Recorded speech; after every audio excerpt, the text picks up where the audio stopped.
Okay, hi hello welcome to our channel. ఈరోజు Chhaava cinema చూసేసి రావడం జరిగింది. చావా సినిమా చెప్పాలంటే ఒక్క మాటలో చావు చావు కొట్టేశారు.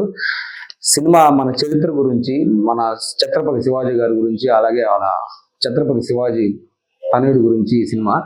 ఆ సినిమా వాళ్ళకి మన అంటే దాని గురించి ఎందుకు తెలుసుకోవాలి, మనకు ఇప్పుడు ఈ జనరేషన్కి ఎందుకు అవసరం అంటే, ఇప్పుడు ఎన్నో వందల సంవత్సరాల క్రితం మన భారతీయ సంస్కృతి, భారతీయ చరిత్ర గురించి తెలుసుకోవాల్సిన అవసరం ఎంతైనా ఉంది. ఎందుకంటే ఎన్నో కష్టాలు పడి, ఎన్నో యుద్ధాలు చేసి, ఎంతో సంగ్రామం చేసి, ఎన్నో మంది మన దేశాన్ని దండెత్తిన తర్వాత మహమ్మదీయులు, మొఘల్ సామ్రాజ్యం స్థాపించినప్పుడు అప్పుడు ఎంతో మంది చిత్రవద చేస్తుంటే, మత మార్పుల కోసం కానీ లేకపోతే ఎన్నో రకాలుగా మనల్ని చిత్రవద చేస్తుంటే ఎదురెళ్ళిన ఏకైక వీరుడు ఛత్రపతి శివాజీ. ఆయన మరణానంతరం మొఘల్ సామ్రాజ్యం ఇంకా ఎక్కువ వ్యాప్తి చెందుతుందని ఆనందంగా ఉన్నప్పుడు ఈ శంబా అనే అతను శంబా అనే అతను ఛత్రపతి శివాజీ గారి అబ్బాయి చావా అనే అతను ఆయన ఎలా మొఘల్ని ఎదుర్కొన్నారు అనేది ఈ సినిమా స్టోరీ. సినిమా మాత్రం చాలా బాగా ఎగ్జిక్యూట్ చేశారు. చరిత్రను చూపిస్తుంటే మనం కొద్దిగా ఆ చరిత్రను చూసేటప్పుడు మనకు ఎంటర్టైన్మెంట్ సినిమాలు, కామెడీ సినిమాలు, లేకపోతే ఫైట్లు ఎక్కువ ఉండే సినిమాలు చూసి అలవాటు అయిపోయింది. మనం అలాంటి సినిమాలు చూసేటప్పుడు కొద్దిగా బోర్ ఫీల్ అవుతాం. కానీ అలా ఫీల్ అవ్వకుండా మాక్సిమం మనం అంటే ఆ చరిత్రలోకి మనం తీసుకెళ్లిపోయి ఆ ప్లేస్ లో మనం ఉన్నాం అనే విధంగానే సినిమాని ప్రజెంట్ చేశారు అనమాట. దీంట్లో యుద్ధ సన్నివేశాలు అయితే చాలా బాగున్నాయి. ఫస్ట్ ఎంట్రన్స్ లోనే ఒక వార్ సీక్వెన్స్ ఉంటుంది. దాంట్లో హీరో ఇంట్రడక్షన్, ఆ ఇంట్రడక్షన్ లో సింహంతో ఫైట్ ఉంటుంది. నెక్స్ట్ లెవెల్, అసలు మామూలుగా లేదు. ఆయన విక్కీ కౌశల్ యాక్టింగ్ అయితే, పర్ఫార్మెన్స్ అంటే ఆయన ఛత్రపతి శివాజీ గారి అబ్బాయి ఇలాగే ఉంటారేమో, ఈయననేమో అనిపిస్తుంది మనకు. విక్కీ కౌశల్ కనిపించరు. ఆయన వేరే క్యారెక్టర్లు ఏదైనా సినిమాలు చేస్తుంటే అవన్నీ మనకు కనిపించవు. ఓన్లీ ఈ క్యారెక్టర్ లో మాత్రం అలా జీవించేశారు మొత్తం. ఆయన ఆహారం కానీ, ఆయన వాచకం కానీ చాలా బాగా పర్ఫామ్ చేశారు. తర్వాత రష్మిక గారి పర్ఫార్మెన్స్ సూపర్ గా ఉంది. మన ఏఆర్ రెహమాన్ గారి మ్యూజిక్, బ్యాక్గ్రౌండ్ మ్యూజిక్ అయితే అసలు మనం ఆ సినిమాలోకి తీసుకెళ్ళి వార్ సీక్వెన్స్ జరుగుతున్నప్పుడల్లా ఒక్కొక్క కొత్త ఇన్స్ట్రుమెంట్ మనకి వినిపిస్తూ ఉంటది. ఏఆర్ రెహమాన్ కనిపిస్తూ ఉంటాడు ఆ మ్యూజిక్ వింటున్నప్పుడు. అంత బాగా ఏఆర్ రెహమాన్ మ్యూజిక్ ఇచ్చాడు.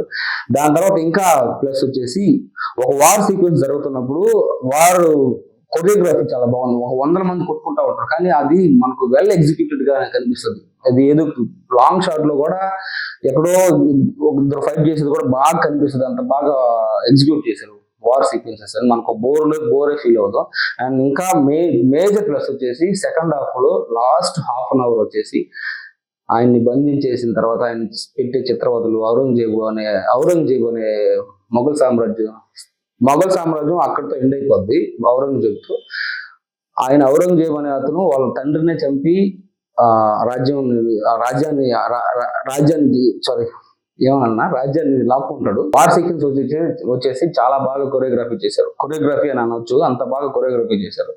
సెకండ్ హాఫ్ లో వచ్చే ప్రతి ఫైట్ చాలా బాగా ఉంటుంది. సెకండ్ హాఫ్ అంతా మనలో ప్రతి 10 నిమిషాలకు ఒకసారి హై ఫీల్ అవుతాం. వాళ్ళని ఎదుర్కోవడం కానీ, అంటే సినిమాలో కాసేపు హై ఫీల్ అవుతాం, తర్వాత వాళ్ళని ఇబ్బంది పడుతుంటే మనం లో ఫీల్ అవుతాం. మళ్ళీ వాళ్ళని ఎదురుస్తుంటే, అంటే మొఘల్ సామ్రాజ్యాన్ని ఎదురుస్తుంటే మళ్ళీ మనం హై ఫీల్ అవుతాం. తర్వాత సంభాజీని ఆయన్ని బంధించినప్పుడు మనం బాధపడతాం. అసలు ఆల్మోస్ట్ మనం దాంట్లోకి లీనం అయిపోతాం అనమాట. అక్కడ మనం ఆడ చుట్టుపక్కల ఆ ఏరియాలో ఉన్నామేమో అనిపిస్తుంది. అంత బాగా తీశారు సినిమా అయితే. అండ్ విక్కీ కౌశల్ గురించి, ఆయన గురించి మళ్ళీ చెప్పాలి. ఆయన సినిమాకి ప్రాణం పెట్టేశారు. ఎంత బాగా పర్ఫామ్ చేశారంటే, లాస్ట్ హాఫ్ అన్ అవర్ ఆయన పర్ఫార్మెన్స్, ఆయనకి ఎన్ని చిత్రహింసలు గురి చేసినా, ఎంత చిత్రవద చేసినా, ఎన్ని ఇబ్బందులు చేసినా కనీసం బాధ కూడా కనిపించదు. ఆ బాధ కనిపిస్తేనే ఆయన చంపండి అని ఔరంగజేబు చెప్తారు. ఒక్క కించెత్తు బాధ కూడా కనిపించకుండా ఉంటారు. ఎంత ఒళ్ళంతా గాయాల మీద ఉప్పు పోస్తారు, కళ్ళు బీకేస్తారు, నాలుగు బీకేస్తారు. ఇలాంటి అన్ని చూస్తున్నప్పుడు ఆల్మోస్ట్ థియేటర్ మొత్తం సైలెంట్ అయిపోయింది. ఒక హాఫ్ అన్ అవర్ చూస్తూనే అలా సినిమా అయిపోయిన తర్వాత కూడా అలా కామ్గా ఉంది థియేటర్ మొత్తం. అంత బాగా ఈ సినిమా గురించి ఎందుకు చెప్తున్నానంటే, అంత బాగా ఈ సినిమాలో కొన్ని మైనస్లు ఉన్నా ఆ మైనస్లు మనం చెప్పాల్సిన అవసరం లేదు. సినిమా మొత్తం అత్యంతం సూపర్గా ఉంది.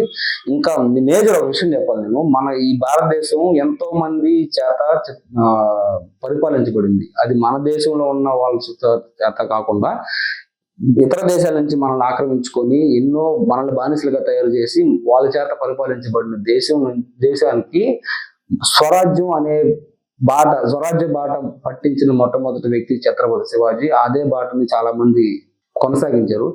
అలాంటి యోధులు, అలాంటి వీరులు మన దగ్గర లేకుండా వాళ్ళ చెప్పి చేతిలో కానీ మనం ఉంటే ఈ పాటికి మనం ఇంత ప్రశాంతంగా సినిమాలు చూసేవాళ్ళం కాదు, ఇంత ప్రశాంతంగా తిరిగే వాళ్ళం కాదు. ఏదో ఒక దేశస్తులు మన రూల్ చేస్తూ మనం ప్రతి మన కష్టాన్ని మన అంటే మన భారతదేశం మొత్తాన్ని వాళ్ళ చెప్పు చేతుల్లో పెట్టుకొని మనల్ని కీలు బొమ్మలాగా ఆడించేవాళ్ళు. అంత గొప్ప వ్యక్తులని, మన స్వరాజ్యాన్ని మన స్వతంత్రాన్ని మనకు అందించిన గొప్ప వ్యక్తులను స్మరించుకోవడం మన బాధ్యత. అలాంటి గొప్ప వీరుల కథలు కూడా అప్పుడప్పుడు విని ఇన్స్పైర్ అవ్వడం కూడా మనకు అవసరం అనమాట. ఎందుకంటే ఇలాంటి సిచ్యువేషన్లో, ఇప్పుడున్న సిచ్యువేషన్లో పక్కింటి వాళ్ళకో లేదంటే ఎదుటి వాళ్ళకో పక్క ఊరికి ఏమైనా జరిగితే ఏం పట్టించుకున్న రోజులు అయితే ఇప్పుడు లేవు. అప్పుడు ఈ రాజ్యం కాదు, ఈ రాష్ట్రం కాదు, వేరే రాష్ట్రానికి కూడా మన భారతదేశం అనుకుని, మన దేశం అనుకుని, ఈ దేశం మొత్తం నాది అనుకుని చాలా మంది వీరులు పనిచేశారు, చాలా మంది ప్రాణత్యాగం చేశారు. అలాంటి స్ఫూర్తి ఇప్పుడు మళ్ళీ మనం తీసుకురావాలన్నా కూడా కుదరదు. కానీ కనీసం సినిమా చూసి కొద్దిగా ఆ 3 గంటలు మన ఇన్స్పైర్ అయ్యి వస్తే చాలు. ఇది రివ్యూ. సినిమా అయితే చాలా బాగుంది. తెలుగులో మీరు ఎవరైనా చూడకుండా ఉంటే ఖచ్చితంగా వెళ్ళి చూడండి, చాలా బాగా ఉంది. హిందీలో ఎంత సెన్సేషన్ క్రియేట్ చేస్తుందో తెలుగులో కూడా అంతే సెన్సేషన్ క్రియేట్ చేయబోతుంది. విక్కీ కౌశల్ మాత్రం next big thing in India అయిపోతాడు ఖచ్చితంగా, దాంట్లో డౌట్ లేదు. Thank you for watching our video.